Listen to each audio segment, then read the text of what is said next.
पाहण्याच्या अगोदर कविता रेकॉर्ड चालू. हे वर्ग पाहण्याच्या अगोदर आपण काय केलं होतं की सुनी आणि शिया हे जे सेक्ट आहे किंवा हा जो डिव्हिजन झालेला आहे, हे डिवायडेशन झालेलं आहे, ते कसं झालं आणि कोणत्या बेसिस वरती झालं ते पाहिलं.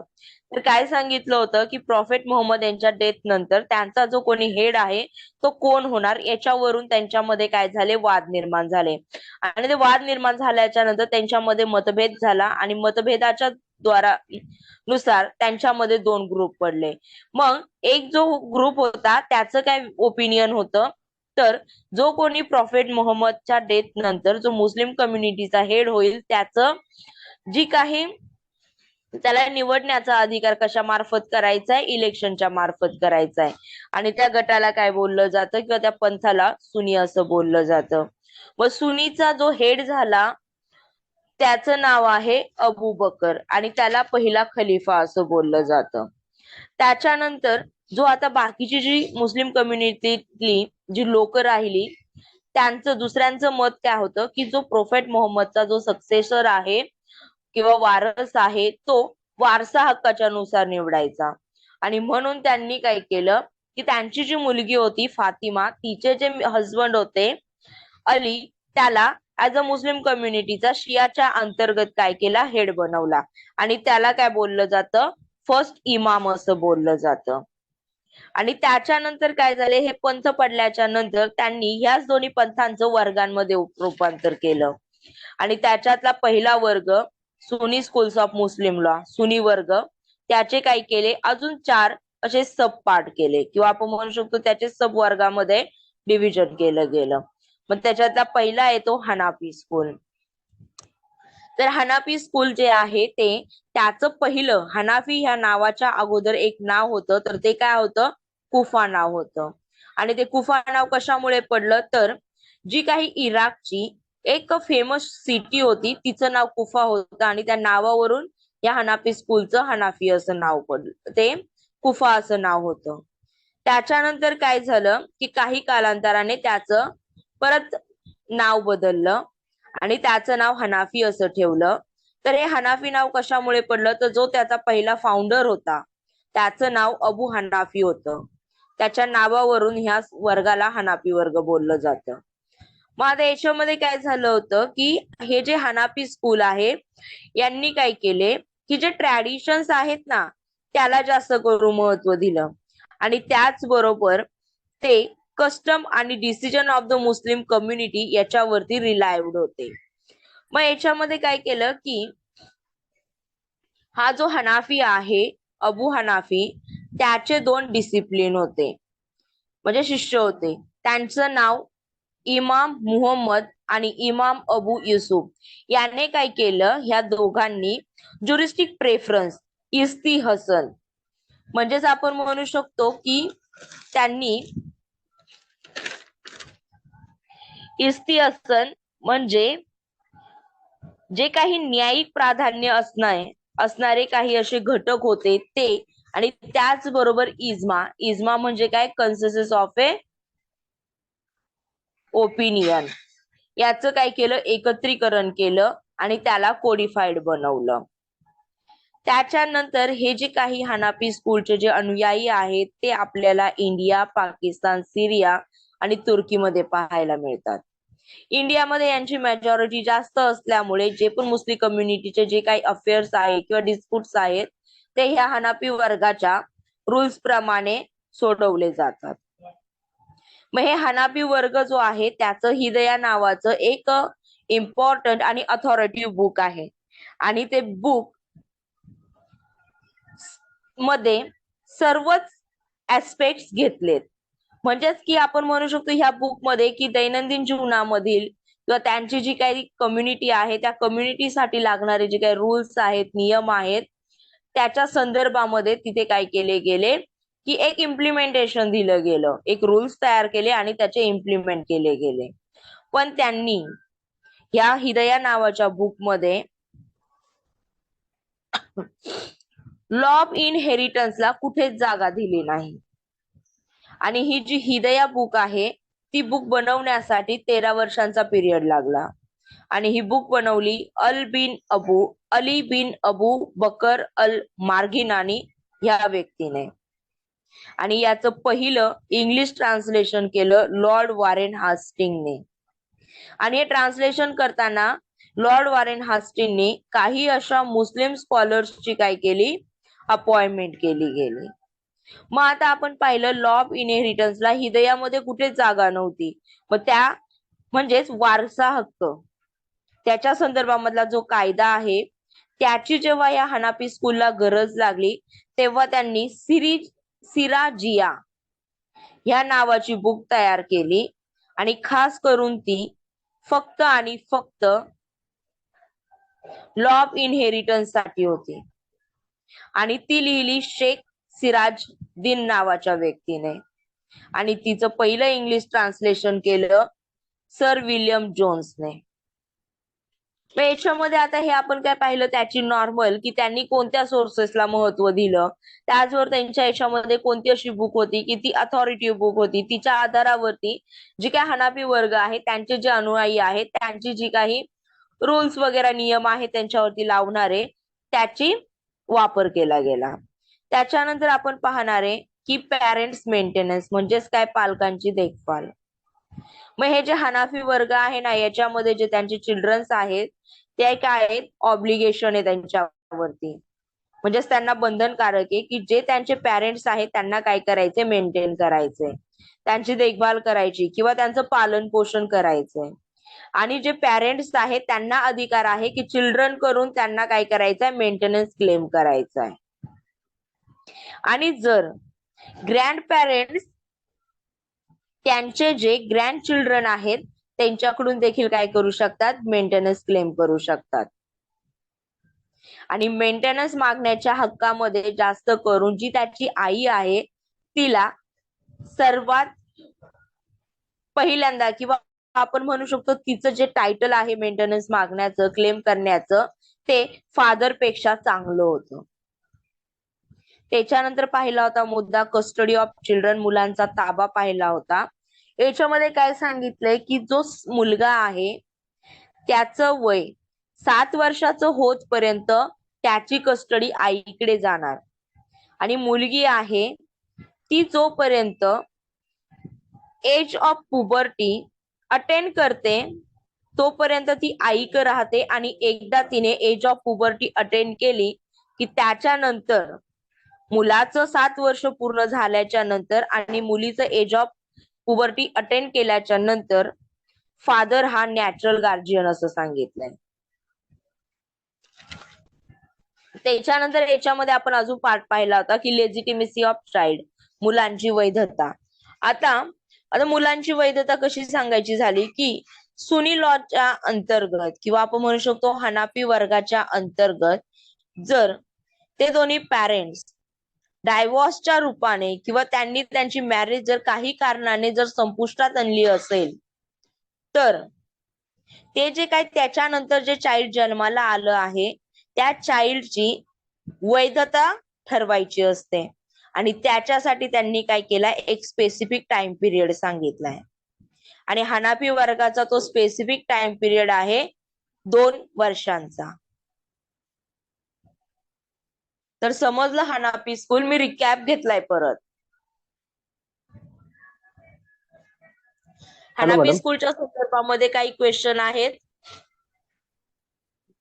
2 वर्षानंतर काय म्हणलं मॅडम, समजलं नाही. काय हनाफी स्कूलमधून त्यांचे पेरेंट जर का डिवोर्स स्टेटस मध्ये जर का असतील तर तिथून पुढे काय वैधता काय मॅडम?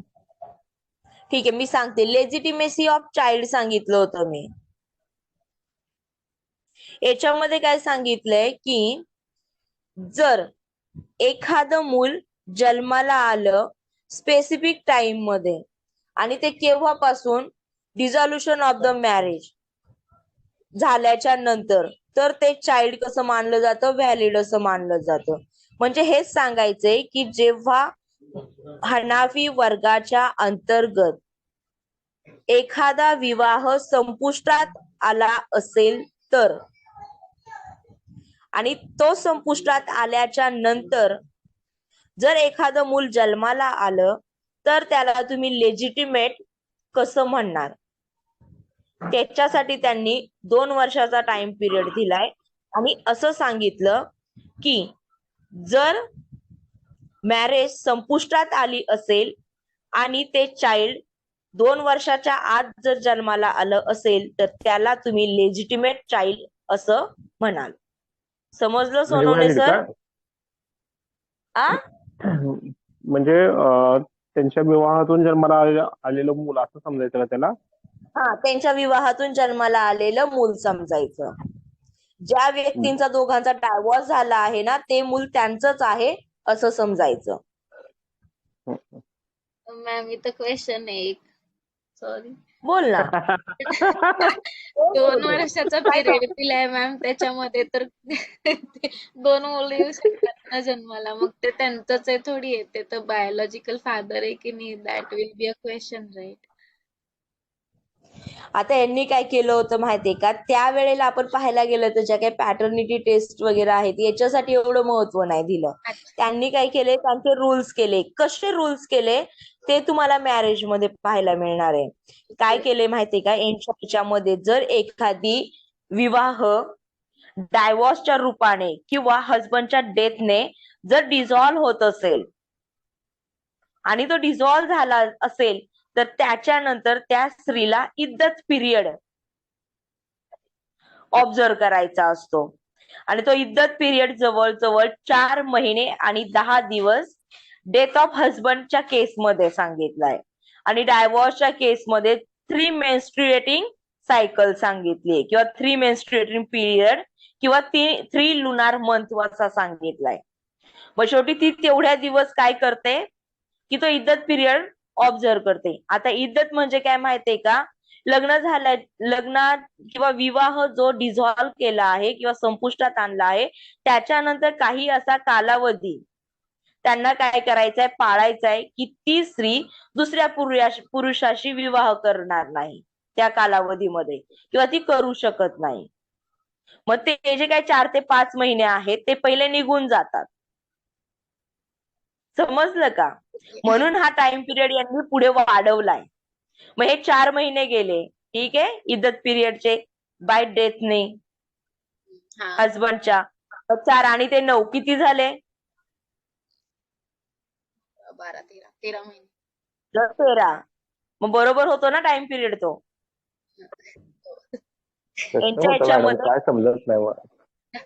असं थोडी आहे मॅडम, थोड्यापर्यंत ते काही मूल बाळ जे आहे ते काय त्याचं ग्रोथ थोडी थांबलेली असणार आईच्या पोटामध्ये. आता यांनी काय केलंय, जे आपल्याला स्टडी जे रूल आहे ते रूल आहे, जाऊ द्या, आपण आपल्या स्टडीवर म्हणजे फोकस करूया. जे आहे ते आहे. मला हेच म्हणायचं, त्यांनी जे रूल लावले ते आपल्याला स्टडीसाठी आहे. बरोबर. मग आता त्यांनी कोणत्या पद्धतीने किंवा फ्युचरचा काय विचार करून लावले ते जे काय मुस्लिम स्कॉलर्स होते किंवा मुस्लिम आपण म्हणू शकतो ज्युरिस्ट होते ना त्यांनाच माहिती, किंवा हानाफी स्कूलचे जे हेड होते त्यांनाच माहिती. हा स्त्रियांवरती तसं आपण पाहायला गेलं तर अन्याय सांगितलाय. याच्यानंतर आपण पण हे समजलंय ना लेजिटिमेसी ऑफ चाइल्ड कशी आहे ती? हो मॅम, पहिला मेंटेनन्स होतं नंतर लेजिटिमेसी ऑफ चाइल्ड होतं. एवढंच. हा, मग आता याच्यामध्ये अजून एक कन्सेप्ट आहे की जर एखादी स्त्री किंवा आपण म्हणू शकतो एखाद्या स्त्रीचा हजबंड लापता झाला असेल आणि त्याची कोणत्याही प्रकारची न्यूज त्या स्त्रीला मिळत नाही, अशा अवस्थेमध्ये त्या स्त्रीला 7 वर्षांपर्यंत वाट पाहायची आहे किंवा वेट करायची आहे. कशासाठी? तो विवाह संपुष्टात येण्यासाठी, हनाफी स्कूलच्या अंतर्गत. समजली ही कन्सेप्ट?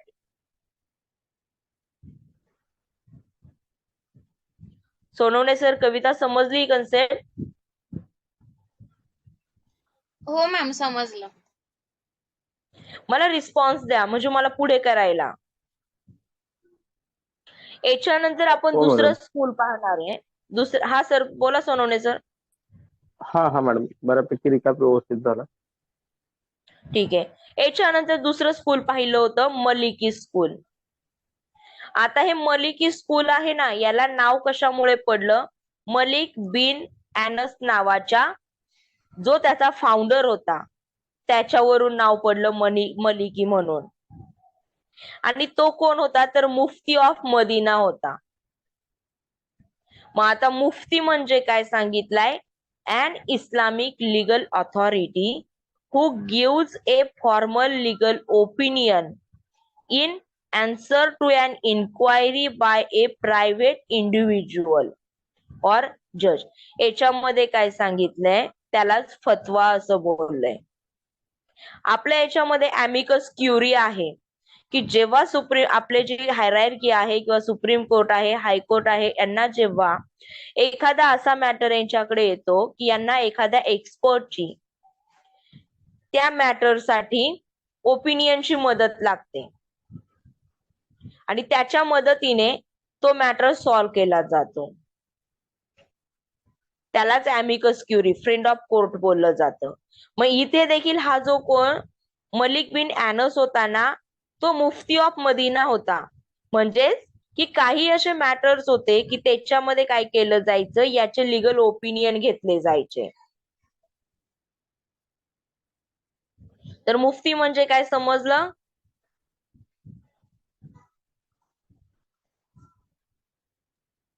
मुफ्ती मग म्हणजे मॅडम, याच्यामध्ये हा बोला ना.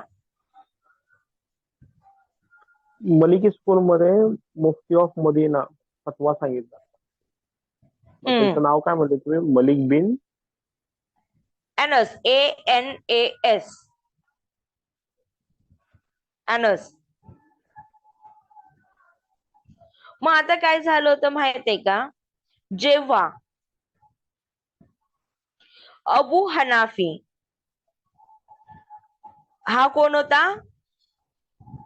हनाफी स्कूलचा फाउंडर होता, त्याचा इमाम होता आणि त्याचे जे डिसिप्लिन आहेत ते कुफा मध्ये भरभराटीला आले होते, किंवा आपण म्हणू शकतो हनाफी स्कूल भरभराटीला आलं होतं. त्या वेळेला हा जो मलिक होता त्याने काय केले? 8,000 ट्रॅडिशन ऑफ प्रोफेट डिस्कवर केले. ट्रॅडिशन म्हणजे परंपरा. मोहम्मद पैगंबरांच्या 8,000 परंपरांचा शोध याने लावला आणि त्याच्यातल्या 2,000 ज्या परंपरा होत्या त्या लागू देखील केल्या. आणि हे जे मलिकी वर्ग आहे तो सुना अँड हादीस हे काय सांगितले होते मी? ट्रॅडिशन सांगितले होते. त्यांना काय करतात? As a source of law म्हणून मान्यता देतात. आणि त्याचबरोबर जे मी तुम्हाला इस्तिहसन सांगितलं होतं, म्हणजेच काय तर ज्युरिस्टिक प्रेफरन्स, न्यायिक प्राधान्य, याला देखील काय केलं जातं? महत्व दिलं जात होतं.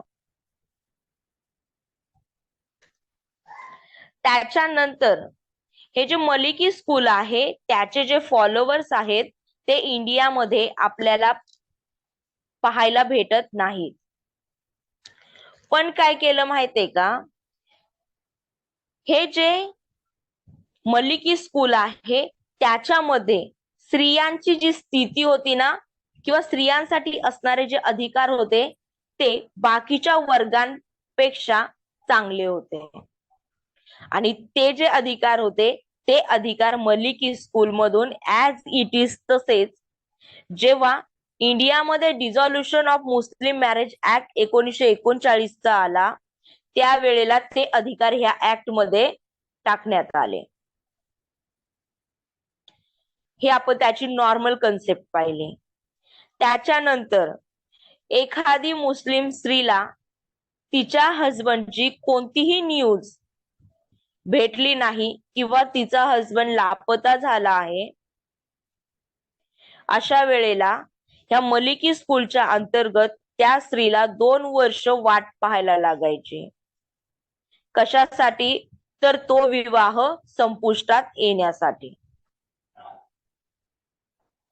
त्याच्यानंतर ही मलिकी वर्ग आहे, त्या वर्गाची देखील एक ऑथॉरिटिव्ह बुक आहे आणि त्या बुकचं नाव आहे मुआथा ऑफ इमाम मलिक, किंवा तुम्ही त्याला मुवाता देखील म्हणू शकता. आणि ही एक पहिली लिखित स्वरूपातली ट्रॅडिशनच्या संदर्भात म्हणजेच परंपरेच्या संदर्भात असणारी बुक आहे. आणि ही बुक जे कोणी ऑल ओव्हर मुस्लिम्स आहेत त्यांच्यावरती लागू होते. हे मलिकी स्कूल आहे, त्याने काय केलं, ट्रॅडिशनला most important source of law म्हणून काय केलं, मान्यता दिली. आणि त्याच्याच आधारावरती काही असे रूल तयार केले आणि ते लागू देखील केले. समजली मलिकी स्कूलची हिस्ट्री? हो मॅम. ठीक आहे. मग मॅडम याच्यानंतर बुकचं नाव काय सांगितलं त्यांनी? Muwatta of book, Muwatta of Imam Malik, MUATHA. हे बुकचं नाव आहे ना मॅडम? इमाम मलिक. बुकचं नाव आहे मॅडम हे? काय बोलताय, मला आवाज नाही येते तुमचा. मॅडम तुम स्कूलचं ऑथॉरिटिव्ह बुकचं नाव काय? बरोबर. त्या बुकचं नाव आहे मुआथा ऑफ इमाम मलिक, MUATHA, किंवा हिला तुम्ही मुवाता MUWATTA देखील बोलू शकता. ही आपण त्याची ओव्हरऑल हिस्ट्री पाहिली मलिकी स्कूलची. आता जो त्याचा फाउंडर होता किंवा ज्या ह्या मलिकी स्कूलचा हेड होता त्याला काय बोललं जायचं, इमाम असं बोललं जायचं. मग इमाम मलिक बिन अनस बद्दल आपल्याला काय करायचे, माहिती पाहिजे आहे. तर त्याचा जो पिरियड होता तो 711 AD ते 795 AD इतका होता. हा जो इमाम मलिक आहे ना, हा एक लेक्चरर होता आणि तो लेक्चर कशावरती द्यायचा, तर ट्रॅडिशन्स वरती म्हणजेच परंपरेवरती लेक्चर द्यायचा. आणि त्याचबरोबर तो एक ज्युरिस्ट होता, इस्लामिक शास्त्रज्ञ होता तो. आणि त्याला काय मान्यता दिली होती लोकांनी, की तो एक ब्रिलियंट माइंड असणारा व्यक्ती आहे आणि त्याचबरोबर त्याला सुना म्हणजेच ट्रॅडिशनचं सर्वात जास्त नॉलेज आहे. त्याचबरोबर तो एक प्रोपाउंडर म्हणजेच प्रस्तावक देखील आहे आणि तो जज देखील आहे.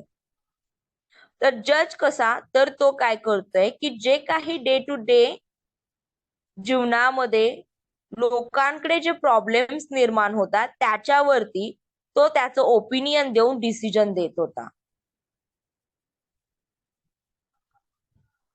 हे जे इमाम होता तो ट्रॅडिशन आणि युजेस, परंपरा आणि उपयोग पण कुणाचे, तर प्रॉफिटचे, याच्यावरती डिपेंड होता. तर कशासाठी, इंटरप्रेट द लॉ, कायद्याचा अर्थ लावण्यासाठी. त्याचबरोबर हा मसलाहत या कन्सेप्ट वरती विश्वास ठेवत होता. आणि मसलाहत म्हणजे पब्लिक वेलफेअर. तर समजलं इमाम मलिक बद्दल?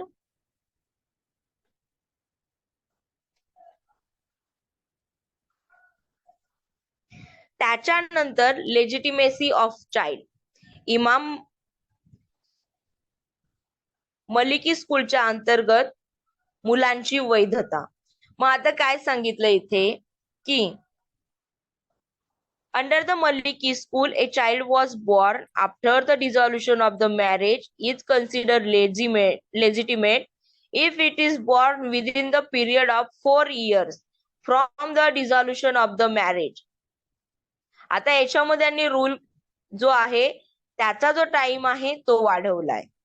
मलिकी स्कूलमध्ये जर एखादा विवाह संपुष्टात आल्याच्या नंतर जर एखादं चाइल्ड जर जन्माला येत असेल तर ते चाइल्ड 4 वर्षांच्या आत जन्माला आलं पाहिजे, तर त्या चाइल्डला तुम्ही लेजिटिमेट चाइल्ड असं म्हणाल. आणि हे जे इमाम मलिकी स्कूल आहे, मलिकी वर्ग आहे, त्याचे जे फॉलोवर्स आहेत ते north Africa, Morocco, Spain, Algeria आणि तांझानियामध्ये पाहायला मिळतात. आणि हा जो इमाम मलिक होता त्याचे 2 प्युपिल्स होते, म्हणजेच विद्यार्थी होते. त्यांची नावं इमाम मुहान आणि इमाम शाफी अशी 2 नावं होती. तर हे मलिकी स्कूल समजलं, मलिकी वर्ग समजला.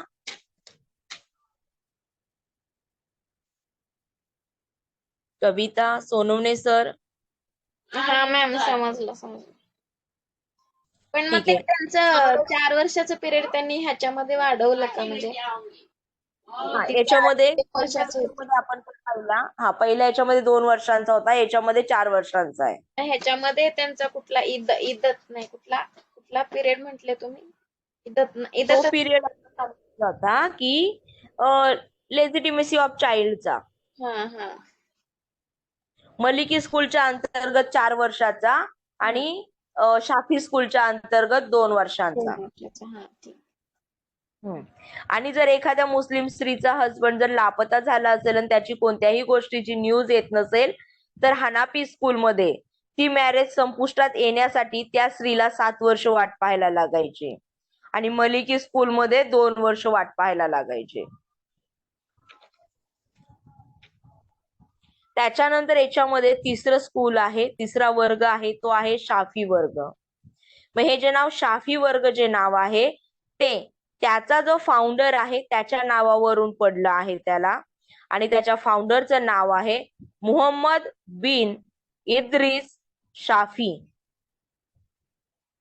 आणि त्याचा जो पिरियड आहे तो 767 एडी ते 820 एडी. आणि हा मुहम्मद बिन इद्रिस शाफी इमाम मलिक ऑफ मदिना याचा स्टुडंट होता. आणि त्याने काय केलं, इमाम अबू हनीफा म्हणजेच जे आपण हनाफी स्कूल पाहिलं त्याचा जो हेड होता, त्याचे जे डिसिप्लिन होते 2, त्यांच्या बरोबर काम करण्यास सुरुवात केली आणि तो कुफाला गेला. मग याने काय केलं शाफीने, की ज्या हनाफी वर्गाच्या आणि मलिकी वर्गाच्या काही असे सिद्धांत होते, त्या सिद्धांताच्या आधारावर काही आयडिया कन्क्लूड केल्या आणि त्या आयडियांचा वापर करून त्याने शाफी वर्गाचे जे काय रूल्स आहेत ते निर्माण केले.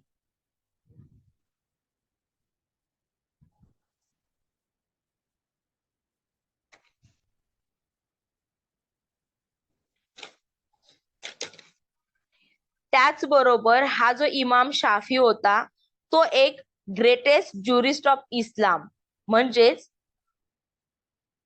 इस्लामचा न्यायशास्त्रज्ञ, चांगल्या दर्जाचा इस्लामचा न्यायशास्त्रज्ञ अशी देखील त्याला काय होती, मान्यता प्राप्त होती. त्याने काय केलं, एक क्लासिक थेरी, शास्त्रीय सिद्धांत निर्माण केला. आणि तो कशाचा होता, तर शाफी इस्लामिक ज्युरिस्प्रुडन्स, शाफी इस्लामिक न्यायशास्त्र म्हणून तयार केला गेला. हे जे शाफी इस्लामिक न्यायशास्त्रज्ञ होतं याच्या आधारावरती त्याने शास्त्रीय सिद्धांत तयार केला. हे जे शाफी स्कूल आहे ते इज्माला important source of Muslim law म्हणून मानत होतं. आणि त्याचबरोबर ह्या हनाफी स्कूलने कस्टमची व्हॅलिडिटी प्रोव्हाइड केली. आणि त्याचबरोबर आपण सोर्सेस ऑफ लॉ म्हणून शियास पाहिला होता, त्याची निर्मिती करण्यासाठी देखील यांनी काय केलं, कंट्रीब्युशन केलं. मग आता ह्या शाफी वर्गाची देखील एक अथॉरिटिव्ह बुक आहे आणि त्या बुकचं नाव आहे the Al Risala of Imam Shafi. The AL-RISALA Risala of Imam Shafi. आणि ह्या बुक मध्ये काय केलं गेलं माहितीये, त्यांनी चर्चा केली आणि काही अशा गोष्टींचे अर्थ लावले आणि त्याचं एकत्रीकरण केलं. तर कोणत्या गोष्टींवरती त्यांनी चर्चा केली ते आपण घटक पाहणार आहे. त्यांनी पहिला पाहिला इजमा. इजमा म्हणजे कन्सेन्सस ऑफ ए ओपिनियन, आणि ते कुणाचं, जे ज्युरिस्टिक पर्सन आहे त्यांचं एकमत. शियास म्हणजे अॅनॉलॉजी, साधर्म्य.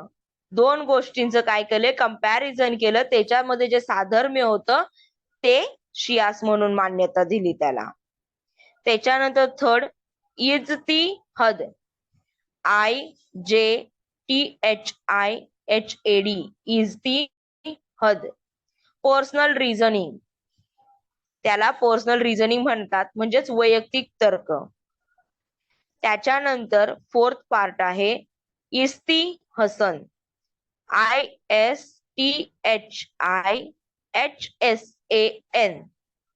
म्हणजेच ज्युरिस्टिक प्रेफरन्स, न्यायिक प्राधान्य. आणि लास्ट आहे इख्तिलाफ, IKHTHILAF,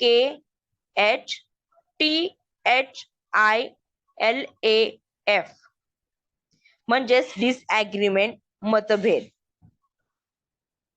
याच्यावरती ह्या बुक मध्ये काय केली, चर्चा केली आणि त्याचे अर्थ लावले आणि त्याचं एकत्रीकरण केलंय.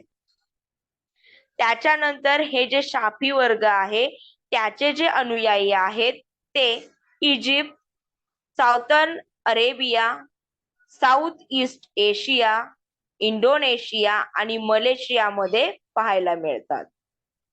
आणि ह्या स्कूलची जी शिकवण आहे ती सर्वात जास्त प्रसिद्ध लिबॉनॉन, सिरिया, इजिप्त आणि काही पार्ट असा इराकचा, त्याचबरोबर पाकिस्तान, इराण, यमन आणि इंडियामध्ये देखील आपल्याला पाहायला मिळते. तर समजला शाफी वर्ग? मॅम त्याच्यामध्ये आपण वरती जे बघितलं हनाफी मलिकीमध्ये तसे जे लिहिलेले आहेत तसं काही नाही लिहिलेलं आहे का त्याच्यामध्ये? फक्त हे एवढंच लिहिलंय का, इजमा, शियास, इतिहास? फक्त त्याच्यामध्ये माहितीये, त्यांची फक्त इथे हिस्ट्री दिलेली आहे आणि अथॉरिटी बुक दिले, त्यांचे फॉलोअर्स कुठे आहेत ते दिलंय, जे त्यांची शिकवण आहे या वर्गाची ती कुठे प्रसिद्ध आहे, कोणत्या देशांमध्ये, ती दिली. आणि त्याचबरोबर याच्यामध्ये काय सांगितलंय की हे जे वर्ग आहे तो कोणत्या सोर्सेस ऑफ मुस्लिम लॉ ला महत्व देतो, एवढंच दिलंय याच्यामध्ये. आणि ह्या त्याच्या कारकिर्दीमध्ये त्यांनी कोणत्या गोष्टीमध्ये हातभार लावलाय एवढ्याच गोष्टी सांगितल्यात. याच्या व्यतिरिक्त जसं आपण पाहिलं लेजिटिमेसी ऑफ चाइल्ड होती, किंवा एखादे हजबंड जर आपण म्हणू शकतो की सापडत नाही किंवा त्याची एखादी न्यूज येत नाही त्याच्यासाठी असणारा टाइम पिरियड, त्याचबरोबर मुलांची जी कस्टडी आहे त्याच्याबद्दल काही सांगितलेलं नाहीये. समजलं हे? ओके. त्याच्यानंतर जे चौथा आहे याचा वर्ग तो आहे हनबली स्कूल. आता हे जे हनबली नाव आहे ना हे त्याच्या फाउंडरच्या नावावरून पडलं आणि त्याचा फाउंडरचं नाव आहे अहमद बिन हनबल. त्याने ह्या हनबली वर्गाची निर्मिती 855 AD मध्ये केली. आणि हा जो मोहम्मद बिन हनबल आहे तो इमाम शाफीचा, शाफी स्कूलच्या इमामचा शिष्य होता. आणि हे जे हनबली वर्ग आहे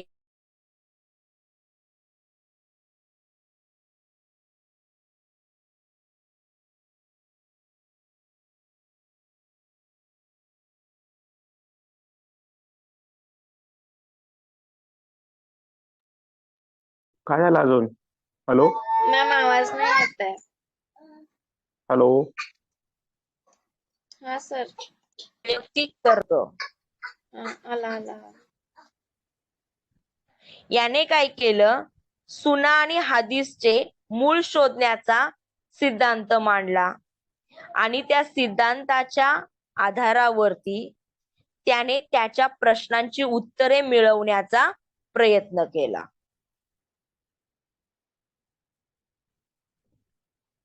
जेव्हा इमाम शाफी बगदादसाठी निघून गेला तेव्हा त्याने डिक्लेअर केलं की अहमद बिन हनबल हा त्याच्यानंतर एक चांगला न्यायशास्त्रज्ञ म्हणून मानला जाईल. आणि हे जे हनबली वर्ग आहे त्याचे जे अनुयायी आहेत ते सिरिया, फिलिस्टाईन, सौदी अरेबियामध्ये पाहायला मिळतात. समजलं हे हनबल स्कूल? त्याची हिस्ट्री समजली? हा मॅम, थोडक्यात समज. थोडक्यात सांगू, ठीक आहे. हे हनबली वर्ग आहे ना, त्याचं नाव त्याचा जो फाउंडर आहे त्याच्या नावावरून पडलं आणि त्या फाउंडरचं नाव अहमद बिन हनबल आहे. त्याने हनबली वर्गाची निर्मिती 855 AD मध्ये केली. तो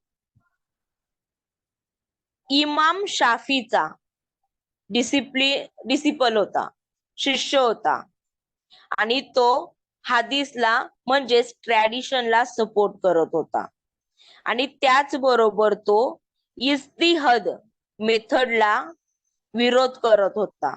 मग आता इज्तिहाद म्हणजे काय? पर्सनल रिझनिंग म्हणजेच वैयक्तिक तर्क, त्याला विरोध करत होता.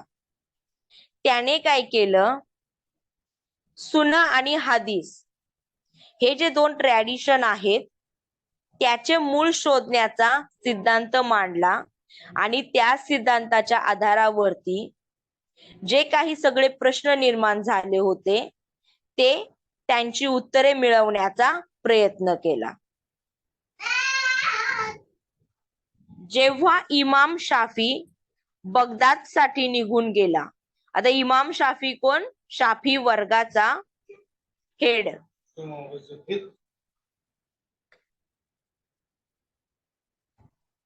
तेव्हा त्याने काय डिक्लेअर केलं की अहमद बिन हनबल जो आहे तो एक चांगला ज्युरिस्ट माझ्यानंतर बनेल.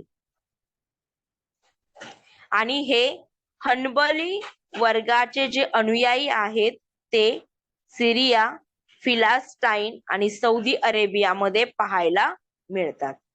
आता समजलं कविता? हो मॅम. ठीक आहे. मग आता हा जो इमाम अहमद बिन हनबल आहे ना, त्याच्याबद्दल आपण थोडीशी माहिती पाहूया. त्याने काय केलं, हनबली वर्गाची निर्मिती केली. तो बगदादला जन्माला आलेला होता. आता इराकची कॅपिटल बगदाद आहे, तिला अल मनसूर असं देखील म्हटलं जातं. हा इमाम हनबल ट्रॅडिशनलिस्ट होता, परंपरावादी, आणि त्याने ट्रॅडिशनला सर्वाधिक जास्त महत्व दिलं.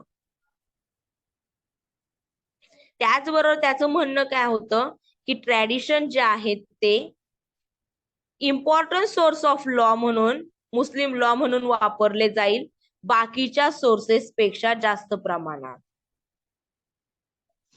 त्याने काय केलं, परंपरेवरती डिपेंड राहिला आणि त्या परंपरेच्या आधारावरती हनबली वर्गासाठी रूल्स निर्माण केले.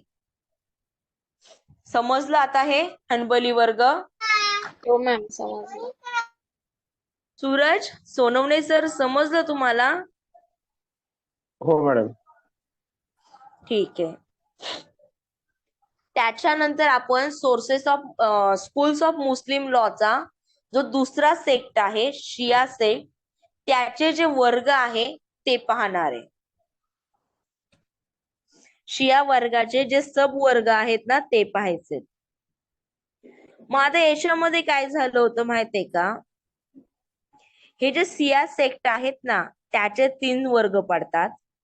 एक पहिला इथना अशारी वर्ग, दुसरा द इस्माइलिया वर्ग किंवा इस्माइलिया स्कूल, आणि तिसरा जे आहे ते झैदिया स्कूल म्हणून आहे. आणि हे जे शिया सेक्ट आहे ना किंवा शिया स्कूल आहे, याची जी लोक आहेत ती फक्त इराणमध्ये पॉलिटिकल पॉवर एन्जॉय करतात. आणि त्या इराणमध्ये त्यांची मेजॉरिटी देखील जास्त नाही, किंवा ती लोक इराणमध्ये जास्त पाहायला मिळत नाहीत, तरी देखील ते पॉलिटिकल पॉवर एन्जॉय करतात. तर आपण याचा पहिला वर्ग पाहणार आहे, तो आहे Ithna Ashari school, ITHNA, Ithna dash ASHARI, Ithna Ashari school किंवा इथना अशारी वर्ग.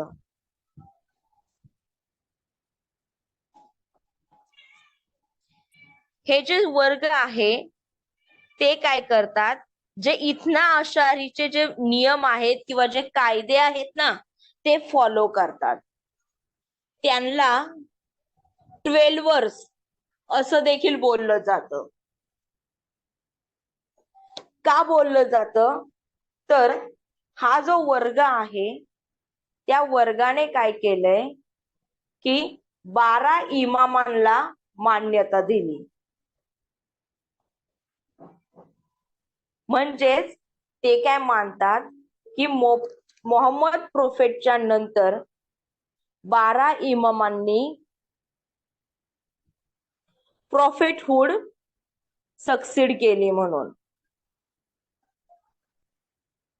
आणि हा जो इथना अशारी वर्ग आहे तो आपल्याला सर्वात जास्त इराक आणि इराणमध्ये पाहायला मिळतो, किंवा त्यांचे जे अनुयायी आहेत ते इराक आणि इराणमध्ये आहेत. आता जे इंडिया आहे, इंडियामध्ये शिया मुस्लिम लोकांची मेजॉरिटी देखील आहे. आणि ही जी लोक आहेत ती काय करतात, इथना अशारी वर्गाचे जी काही तत्व आहेत ना त्यांना फॉलो करतात. हे इथना अशारी वर्गाच्या फॉलोवरला पॉलिटिकल क्विटिस्ट म्हणजेच राजकीय शांततावादी असं देखील बोललं जातं. हे जे स्कूल आहे ते सर्वात प्रबळ स्कूल अशी मान्यता दिलेली आहे, पण कशाच्या अंतर्गत, शिया मुस्लिमच्या अंतर्गत.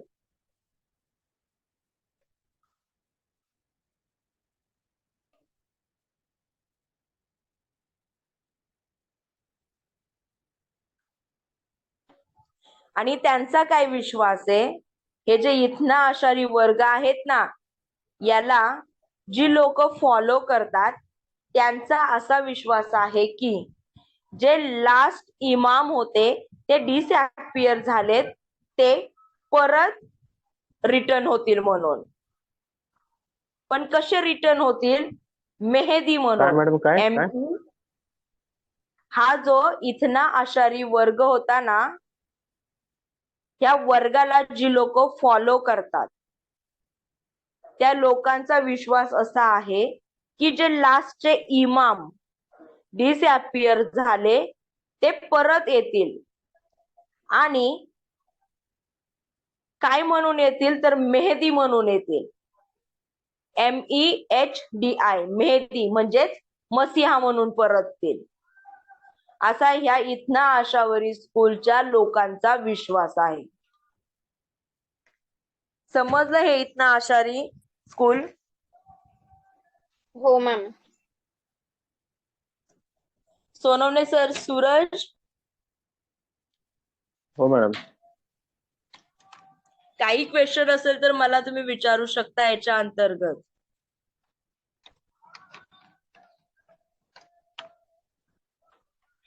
मॅडम ते 12 इमाम जे आहेत ना, काय कन्सेप्ट आहे हा त्यांची? ठीक आहे. 12 ते काय इमाम जे आहेत म्हणतात, ना, हा यांना काय बोललं जातं माहितीये का, हे जे इथना आशावरी आहेत ना त्यांना 12 वर्स असं बोललं जातं. म्हणजेच काय की ते काय म्हणतात किंवा त्यांची अशी मान्यता आहे की मोहम्मद प्रॉफेटच्या नंतर 12 इमामांनी काय केलं, पैगंबरहूड सक्सीड केली. हा मॅडम. म्हणजेच त्यांना असं आलं लक्षात, त्यांना असं सांगायचंय की जी काय पैगंबरहूड किंवा आपण म्हणू शकतो जे काय पैगंबर ही जी काय पद आहे ते प्रॉफेट मोहम्मदच्या नंतर 12 लोकांनी काय केलं, त्या पदावरती बसले. आणि म्हणून हे इथना आशारीला 12 वर्स असं बोललं जातं. अजून काही कन्सेप्ट आहे याच्यामध्ये?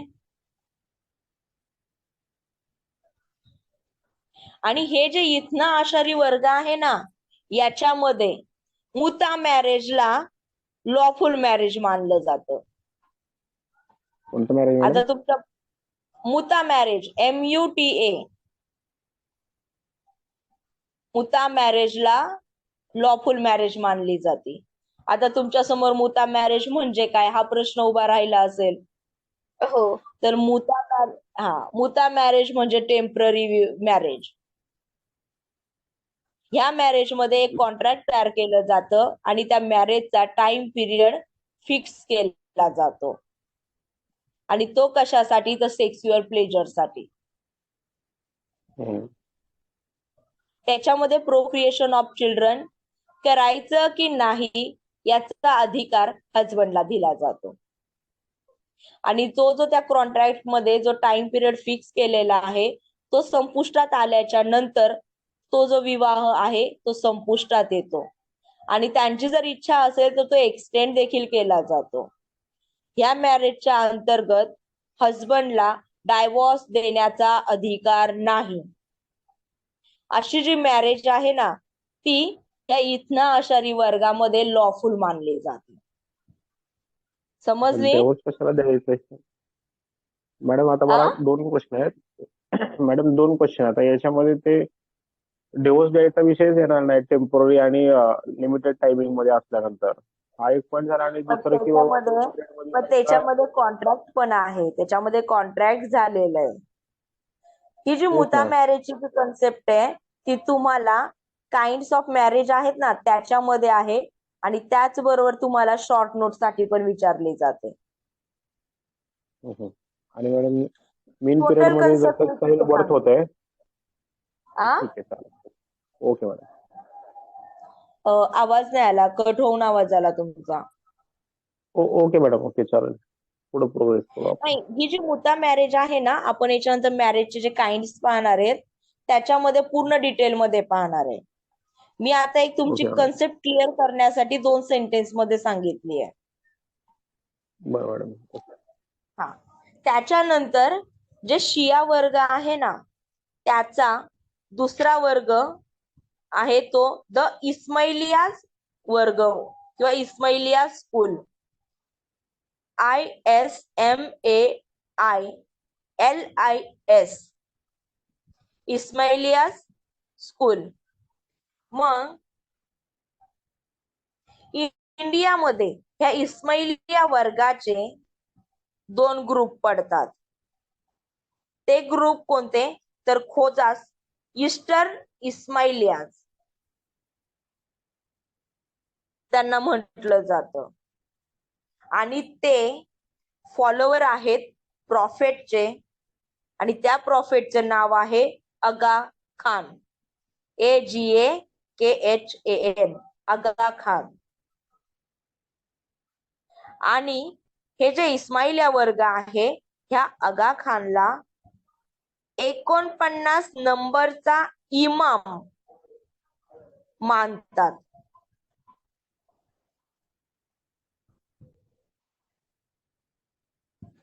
त्याच्यानंतर दुसरा ग्रुप आहे त्याला बोललं जातं बोहराज, म्हणजेच वेस्टर्न इस्माइलिया. आणि हा जो बोहराज आहे किंवा वेस्टर्न इस्माइलिया आहे त्याच परत 2 भागामध्ये डिवायडेशन केलंय. आणि ते आहेत दाऊदीज आणि सुलैमानीज. दाऊदीजचं स्पेलिंग आहे DAUDIS आणि सुलैमानीजचं स्पेलिंग आहे SULAYMANIS.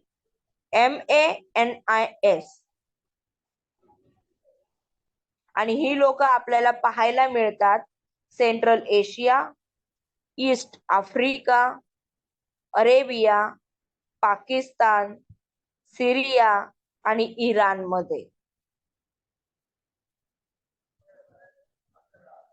आणि हे जे बोहराज आणि खोजास आहेत ना त्याच्यातले जे काय फॉलोवर्स आहेत त्यांना काय बोललं जातं की जे फॉलोवर्स होते त्यांना एक धर्मांचं किंवा मुस्लिम धर्माचं सर्वात जास्त नॉलेज आहे असं बोललं जात होतं.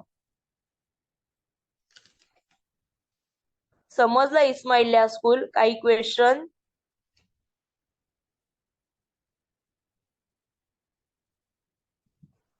कविता, सूरज, दीपक सर, ते सोनवणे सर. मॅडम जसं हे बोहराज आहेत तसं त्यांना ईस्टर्न इस्माइलियन्सना आणखी नाव काय सांगितलं तुम्ही? थांबा. हे जे इस्माइलिया स्कूल आहे त्याचे 2 ग्रुप पाडले. पहिला खोजास, ईस्टर्न इस्माइलिया. त्यांना ईस्टर्न इस्माइलियाला काय सांगितलं तुम्ही नाव दुसरं अजून एक अल्टर? खोजास, जसं वेस्टर्न खोज. KHOJAS, खोजास. याच्यामध्ये काही जर तुम्हाला सेंड करायचं असेल तर ऑप्शन आहे.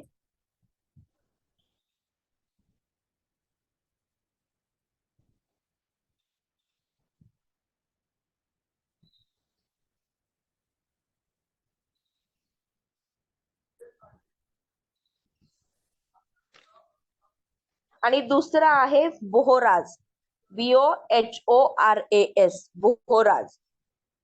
तर समजलं इस्माइलिया स्कूल? हो मॅडम. त्याच्यानंतर हा बोला ना सोनवणे सर. हो मॅडम समजलं. आता याच्यानंतर आपल्याला पाहायचंय तिसरं, ते आहे झैदिया स्कूल, ZAIDYA, झैदिया स्कूल. याचा जो फाउंडर होता त्याचं नाव इमाम झैद, ZAID, इमाम झैद असं होतं. आणि ही जी काही याचे फॉलोवर्स आहेत या झैदिया स्कूलचे, ते काय बोलतात की जो त्यांचा इमाम निवडायचा आहे तो इलेक्शनच्या मदतीने किंवा इलेक्शनच्या बेसवरती निवडावा असा त्यांचा विश्वास होता. त्याच्यामुळे त्यांनी सक्सेशनला महत्व दिलं नाही तर इलेक्शनला महत्व दिलं.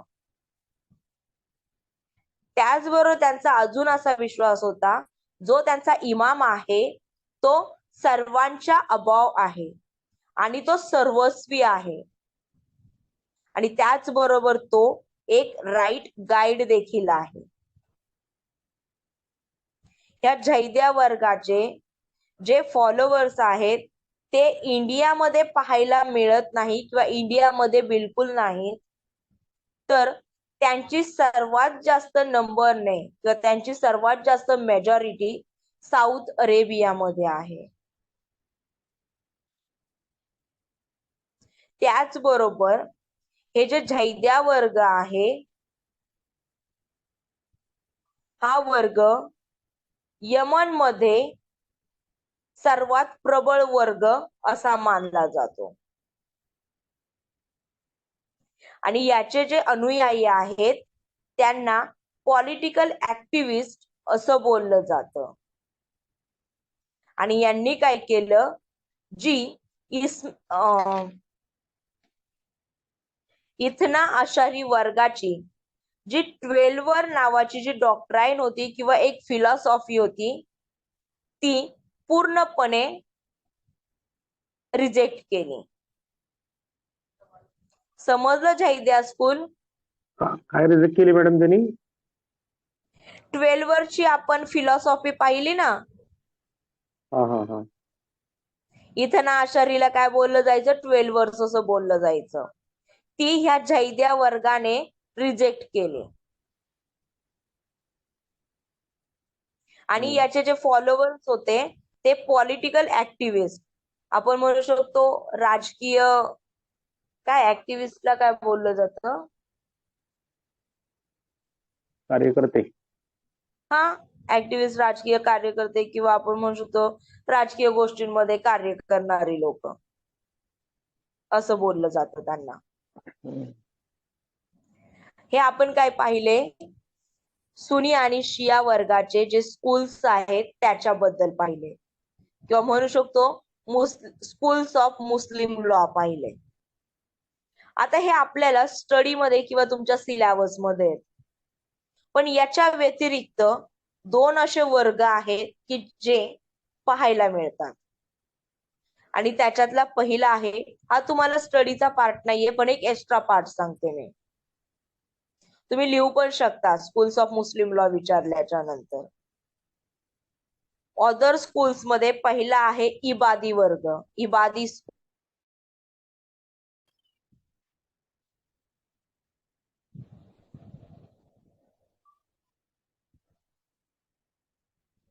ठीक आहे, मग चालेल, आपण थांबूया इथे. रेकॉर्डिंग बंद करा.